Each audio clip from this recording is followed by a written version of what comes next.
matter how you feel about yourself today, you can become a strong, confident woman. And in today's video, I'm gonna share 6 tips with you that are gonna help you do just that.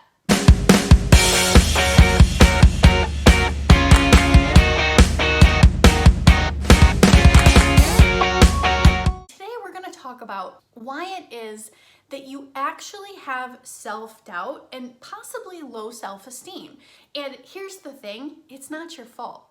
It's absolutely nothing that you had control over, because most of the beliefs that you're carrying around with you that are holding you back in your life, they started way back when you even had the ability to process what was going on. For most people, the subconscious beliefs start before the age of 10. Kind of crazy, I know, but it's scientifically proven that that is the case. The subconscious mind is responsible for 95% of your brain activity, your habits, your patterns, your emotions, your creativity, your personality, and your beliefs. But the good news is it's also capable of rewiring itself and developing new pathways. And that's what we're going to talk about today. We're going to talk about 6 ways that you can start to change the way you feel about yourself. Now, you have to incorporate, yes, the mind, but we also have to incorporate what we feel in our bodies, what we felt in our bodies when these subconscious beliefs started. And to give you a better idea of why I say that, so if somebody comes up and let's say someone comes up behind you and they scare you, you don't think it first and then feel it. You actually feel that in your body, and then what happens is your body sends a message through the vagal nerve to your brain, and your brain takes that information and creates a story around what you just felt. And this is where a lot of our subconscious beliefs come from. So you probably have had experiences way back when that maybe you don't even remember that have impacted the way you feel about yourself today. So when I tell you it's not your fault, I really mean it. It is not your fault. So let me give you an example. I wrote about this in my book Unraveled, but when I was 3 years old, my mom tells me this story about how we went to a neighbor's house. We had some new neighbors move in, and they asked me what my name was, and I responded with, "Damn it, Daveda." I told them my name was Damn it, Daveda. Now, it's kind of a funny story to look at and to think about now, but if we unpack that a little bit, when I was younger, and still today, I like to be curious. I like to explore new things. And I can only imagine that I was constantly keeping my mom on her toes, right? Probably stressing her out some days. And in getting that response, "Damn it, Daveda," and being told, "Don't do this, don't do that," right?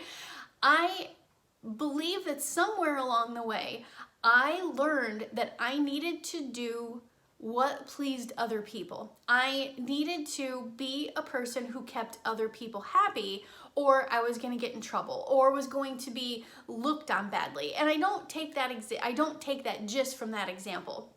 But this was a huge hurdle in my life for a lot of years. I was always very worried about what other people would think about what I was doing. And I kept myself from doing things I actually wanted to do, or speaking out about something I wanted to speak out about, because I felt like it would not make certain people happy. And so this stuff that I'm going to share with you, the tips that I'm going to share with you, are things that I've learned to help me break that pattern. Let me give you one more example of how this can work subconsciously. So I have a client that I've worked with in my GBY life coaching membership, and this client had an experience when she was younger where she was made fun of by a boy at school, and it had to do with her appearance.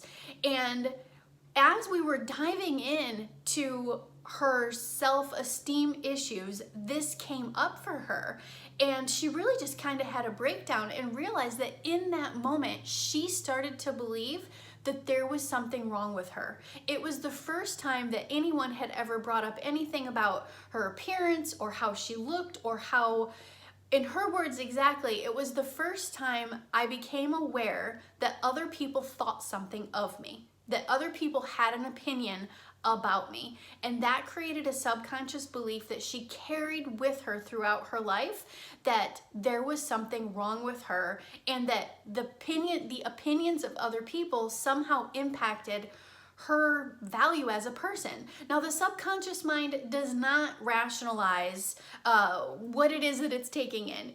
That's not the brain's job. I mean, it is, but it isn't when it comes to the subconscious. It just creates this belief. And we can dive even deeper into this, that the brain's job is actually to protect you. So we create these stories to avoid uncomfortable things, right? There's so many layers that go along with it. But for the sake of today's video, I just want you to understand that what you're dealing with, the insecurities that you're dealing with, what is holding you back in life, these things are not your fault, but you have the power to change them. The first thing that you can do to start to reprogram is to become self-aware. And one of the ways you can do this is to really, really start to pay attention to the way you talk to yourself.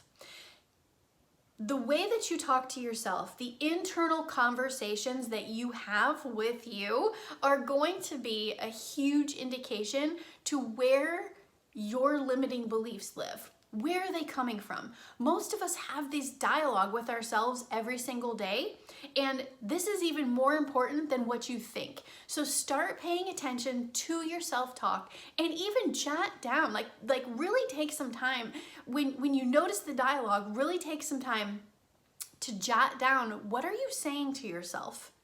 What is it that you are communicating with you? Because that will help you become more self-aware.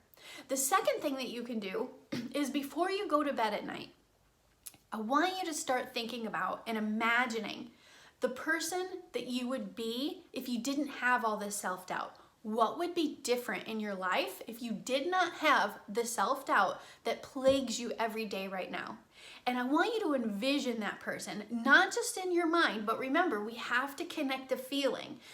How does it feel to be her? How does it feel to be the version of you that you were actually born to be? And I know that you know deep inside that there is a version of you that you were born to be. So I want you to think about that, really, really think about that, and feel it in your body.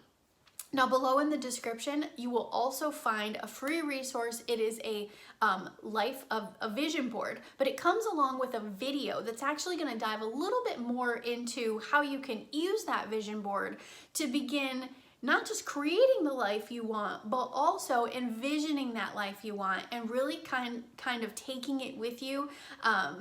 Go to bed with it. Go to bed with that feeling. Trust me, it's scientifically proven that this will help you start to rewire your brain, and then your brain goes, oh, I have a problem to solve. I need to make this happen. Just do it. Just do it. The third way is to do things that are more conscious. So daily affirmations. Now, here's the thing about daily affirmations. When you start doing daily affirmations, you might think this isn't working, or there's a part inside of you that's going, yeah, I know this isn't true. I know this isn't true. You could sit there and be telling yourself, I'm a confident woman. In the back of your mind, consciously, maybe subconsciously, you're thinking, but I know that I'm not, right? Like, you're smart enough to know that you're kind of lying to yourself.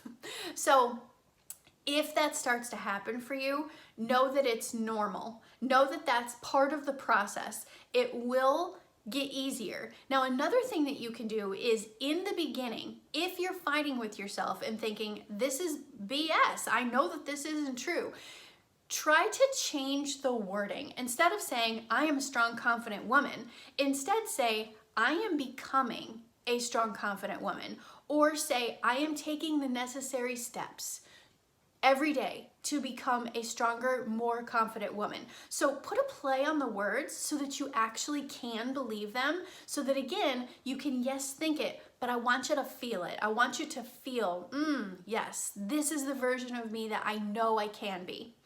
The fourth way is do the inner healing. I know, this is sucky. Like, nobody wants to do this. Nobody wants to feel things they don't want to feel.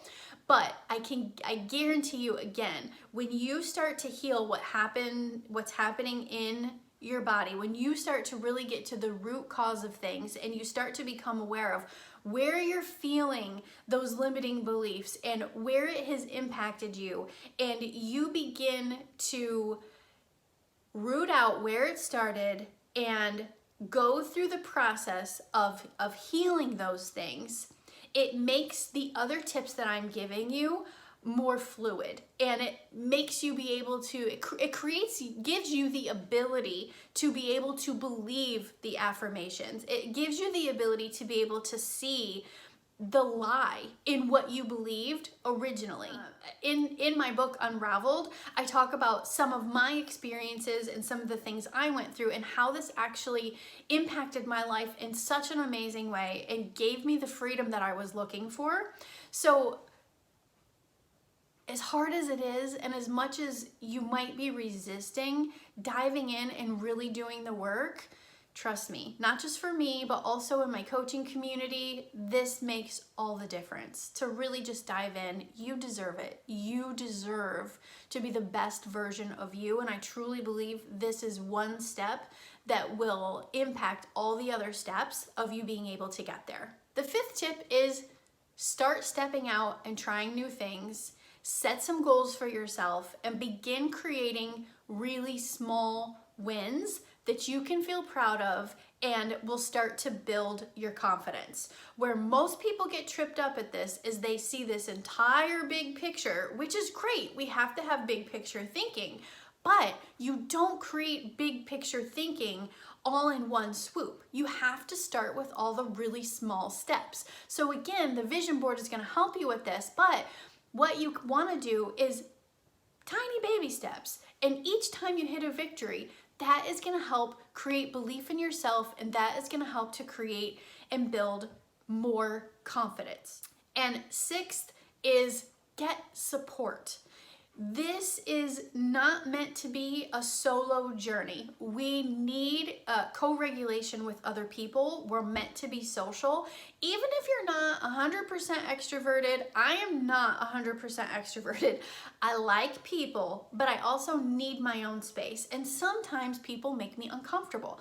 And I 100% understand that if that is how you are.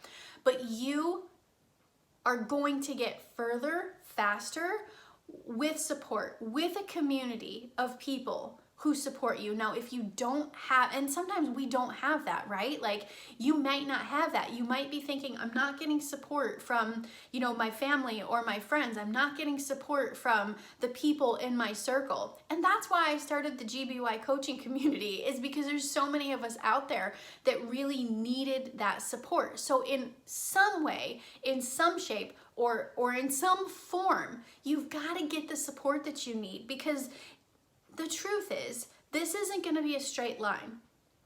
This is a journey. This is a journey that's going to be up and down and zigzagged, and you're going to flip around and do a 360 and fall on your face and get back up. And it's just part of how it goes. It's not a straight line. It's not like you're going to do one thing and all of a sudden, whoop, I am a super strong, confident woman.